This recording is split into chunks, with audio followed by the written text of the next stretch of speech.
What's up? Welcome to my video. So I'm in a situation right now. I am parked at the Home Depot. I have a bunch of stuff in the back of my truck, ready to go home and work on some stuff. And guess what? My truck is not starting. It is not trying to start at all. So basically, everything on this truck actually works. Radio works, blow motor works, all the lights work, except I can't get it to crank. It won't crank at all. I've tried like 10 times already to crank it. Nothing. Had this situation happen about 2 months ago, and turned out it was the battery. I switched up the battery. I was hoping that was the end of it. Haven't had that situation come up until today, and I'm thinking it's a whole different situation in the battery because I swap out the battery. What are the chances that I've had a battery for a good maybe a month and the battery goes bad on me? I don't think so. But anyway, had to test that out. Turn on the headlights, went out, checked the headlights just to see how bright the beams were, and the beams were pretty bright. But just in case, I did get my booster pack, 75%. Put it on there, try to turn it on, nothing happens. I did notice that there was a little bit of stuff. Corrosion on the terminals.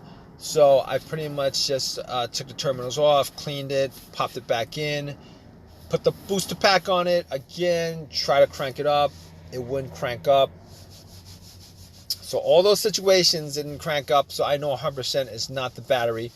I didn't leave the car running or anything like that. So, I also know that it's not the alternator, seeing as how if it was the alternator, this truck should have just cranked up, and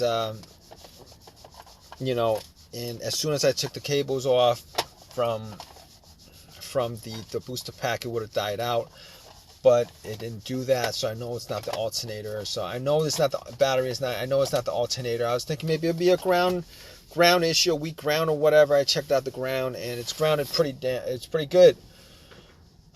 Grounded pretty good. So here's the situation right now. I'm stuck with a whole bunch of stuff in the back, and I'm not able to get this car running at all. So basically, I was thinking, what are my options at this point? There's got to be at least a couple of things I could do, try to get this car working. So I took the fuse box off. I was looking around, seeing if there's anything that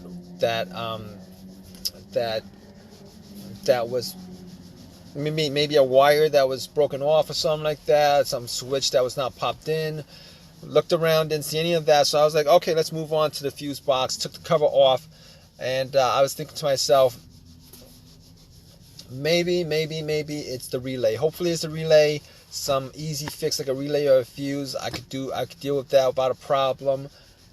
There's an AutoZone close by. I could go to AutoZone, get one, pop it in, have it working. Apparently that's not. Unfortunately, that's not the case, because I did actually check out the relay. Didn't seem to be a problem with it. But the way I tested it out is I took out the relay from another relay that had the same numbers on it, popped it in, and tried to crank it, and it didn't crank at all. At that point, I was down to maybe a fuse issue or something like that. So I was thinking to myself, all the times I've had fuse issues, it wasn't kind of like this situation. One time I had a fuse that caused the car not to start. It was a main fuse that was blown that connected the battery to the fuse box. There was absolutely no electricity inside the car when I had that issue. Unfortunately, that's not the same here, because this situation with this truck is I am getting electricity throughout the truck. Not a problem with that, but I just can't get it to crank. All right. The other fuse issue that I had previously was on a car that I had, and it cranked up, but it wouldn't turn over, meaning that I couldn't get it to run at all. So that problem there could not get the car to run. Found out that it was the fuse to the fuel pump, either that or the ECM. It was a while ago.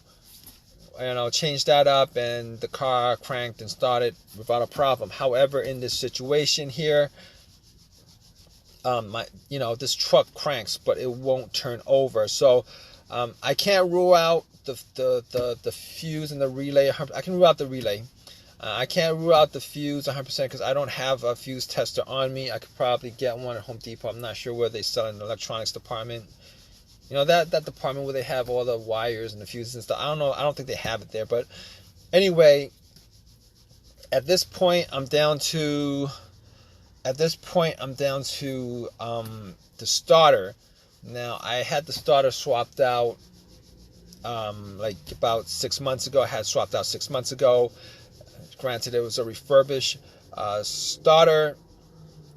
It was a refurbished starter, so it was rebuilt. So I know if you guys don't know anything about rebuilt starters, I'm hoping it's not the case. But rebuilt starters, what they do is they actually swap out that one part that's broken on the starter, and they pretty much just clean up the whole entire starter. They don't replace any other part besides that one single part that's broken, and they'll just call it refurbished. That's what you're getting pretty much, as far as I know. And that's what I got 6 months ago. It was half the price of a brand new starter.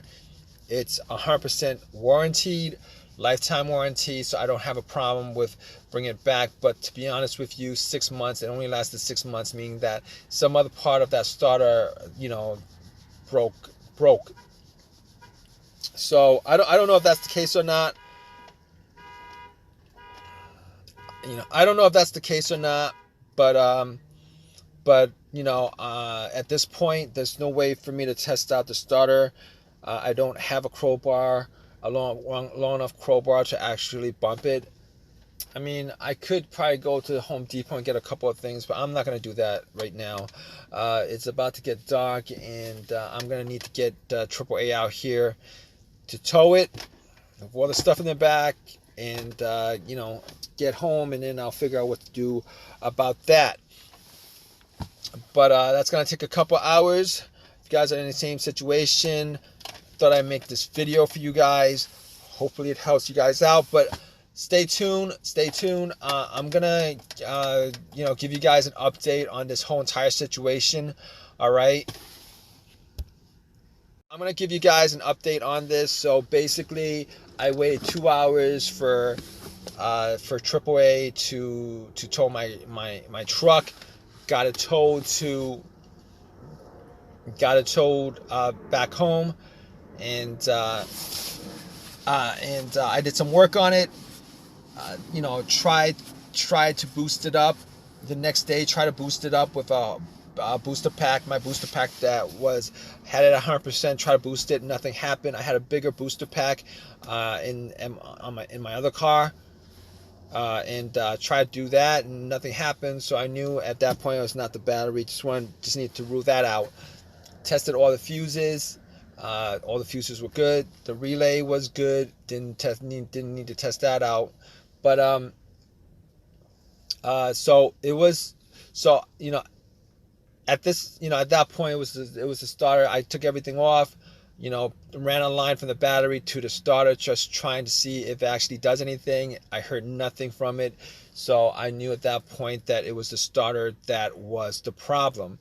All right, took the starter off, went to AutoZone, had them test it out, but I didn't really need to do that because I've tested out starters before.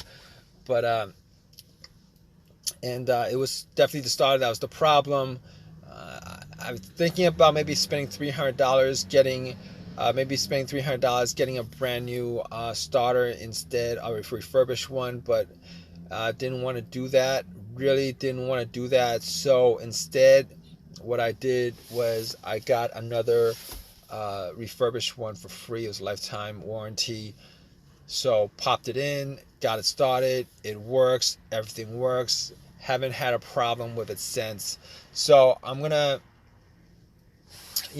say these starters that I refurbished, man, I couldn't tell you how many refurbished things that I've gotten where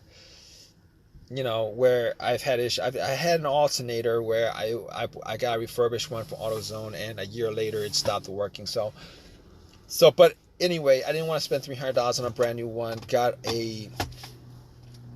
another refurbished one. Hopefully this one lasts longer than the one I got. But regardless, if you guys want to leave a comment, please leave your comment in the comment section. Please give me a thumbs up, and please subscribe, guys. All right, take care.